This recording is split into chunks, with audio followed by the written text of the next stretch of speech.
This is fiendishly clever. In my hand is my smartphone. On the screen is a map of the area of Saturn from which I'm broadcasting this evening.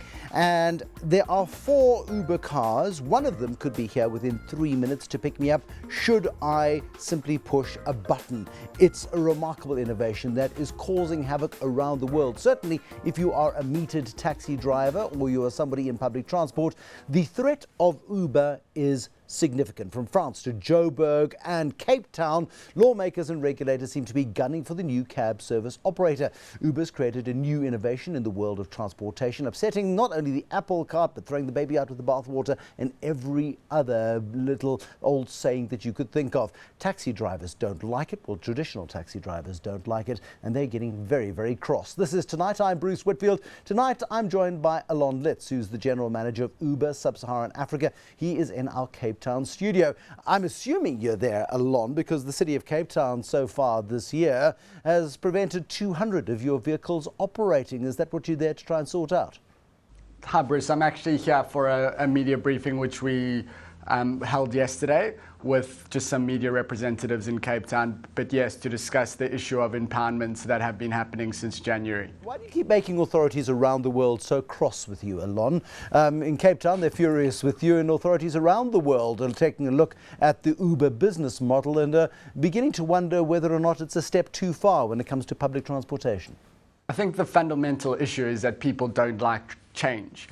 And we're talking about an industry that hasn't changed in decades.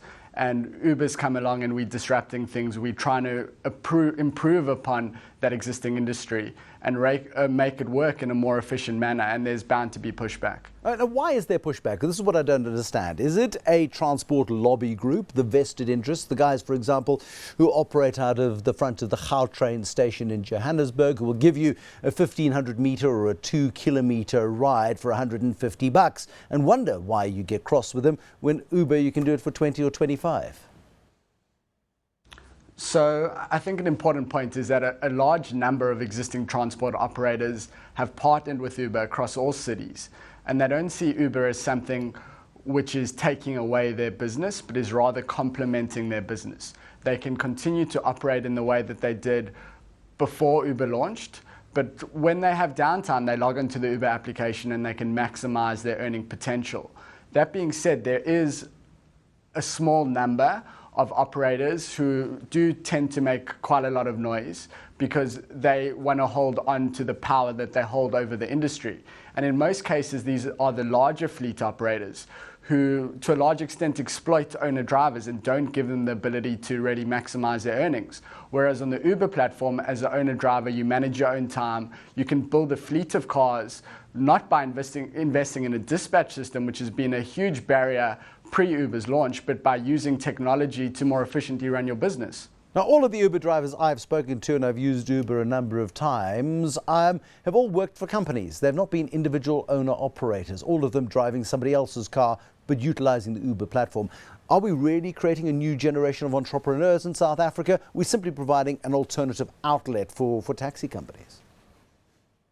So I would disagree with that. I think a few weeks ago you had Gilbert Pulley on your show, and there are a lot of examples where entrepreneurs are funding drivers to become their own CEO in essence. And through partnership with Uber, they are earning more than they did previously operating in the industry. And we're also creating a more liquid, fluid marketplace where drivers can earn more, they can manage their time, and they get paid a very, very respectable wage if they're not yet at the level of owner-driver. What we're working on and what we're very committed to doing is unlocking a financing scheme for these entrepreneurs so they can get access to the capital needed to purchase their own car.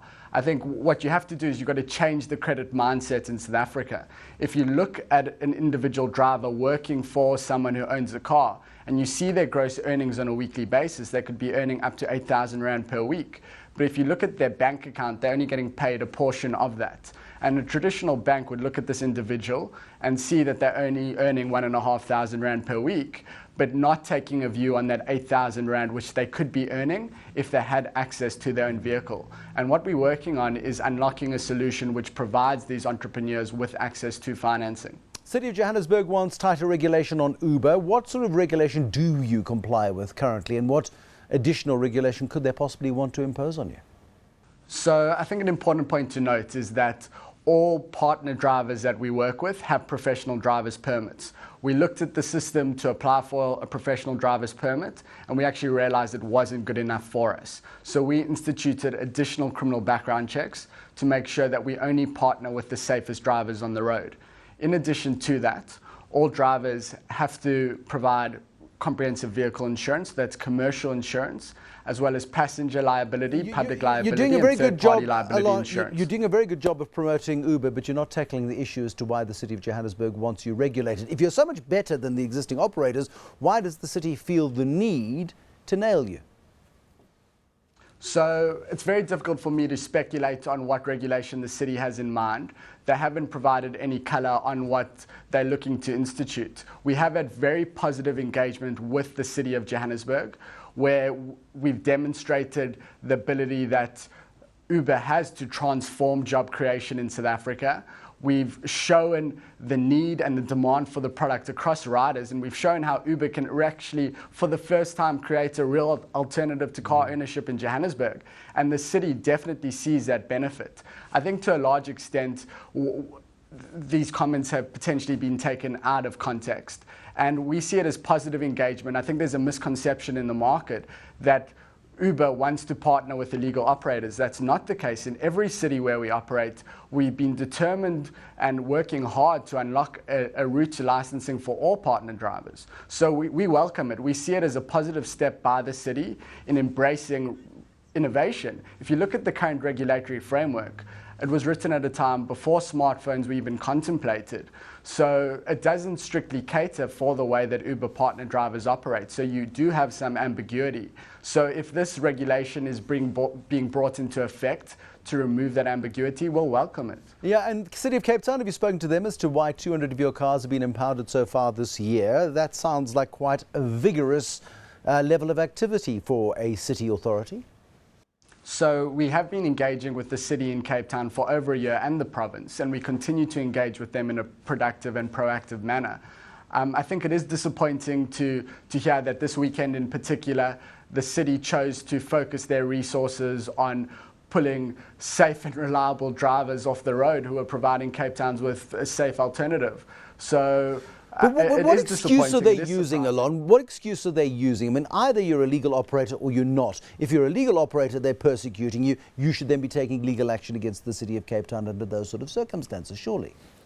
So what's important to note is that the individuals that they're pulling off the road have been in a process for over 6 months to try and obtain an operating license. This is a process which should take a couple of weeks, not months. And there's still no light at the end of the tunnel as to when these licenses are going to be issued. So they are operating illegally then? I mean, they're not licensed?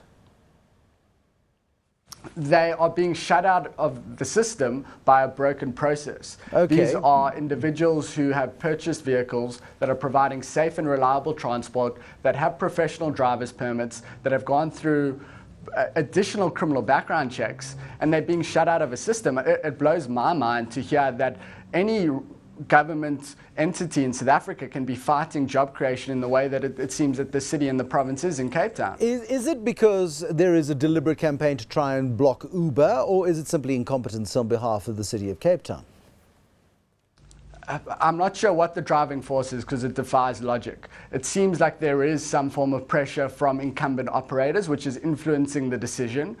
An interesting point to note is that if you look at the number of licenses that have been issued to Uber operators since January, there have actually been none. If you look at the number of licenses issued to existing fleet meter taxi operators, there have been a number. I can't confirm what that number is, but it's more than 0. So there does seem to be some favoritism towards the incumbent operator really operating in the back end here.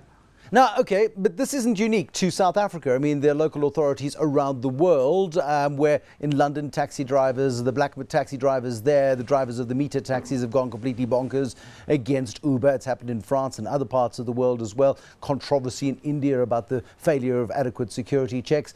I mean, Uber is by its very nature, as much as its customers love it, divisive when it comes to authorities. Is there not a better way to deal with the authorities? So I think that is a misconception. We are very open. We want to engage. We've initiated discussions across all cities in South Africa where we've wanted to engage with policymakers at a city, provincial and national level, because we think we can achieve so much more in partnership with the city. It's not about us working against the city or having a complete disregard to regulation. I think that's a perception, and I think that perception is incorrect. How many rides have you done in South Africa since inception? You've been operating since, what, August, September last year? August 2013. Oh, so we've been so years. humbled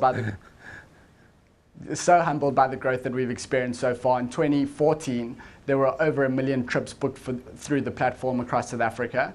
And in 2015 to date, so in just less than 6 months, there have actually been over 2 million trips booked on the platform. Alon Lits, thank you. He's the General Manager of Uber, Sub-Saharan Africa. So customers love it, but local authorities are taking issue with it. Is it malicious? Is there malice involved in the failure to issue licenses to operators? Time will tell, of course, as we go through them. But Alon Lits, thanks for joining us this evening. That's it from Tonight with Bruce Whitfield. There'll be another ride for you tomorrow. Hopefully, it's equally bumpy. Those are always the most interesting. Good night.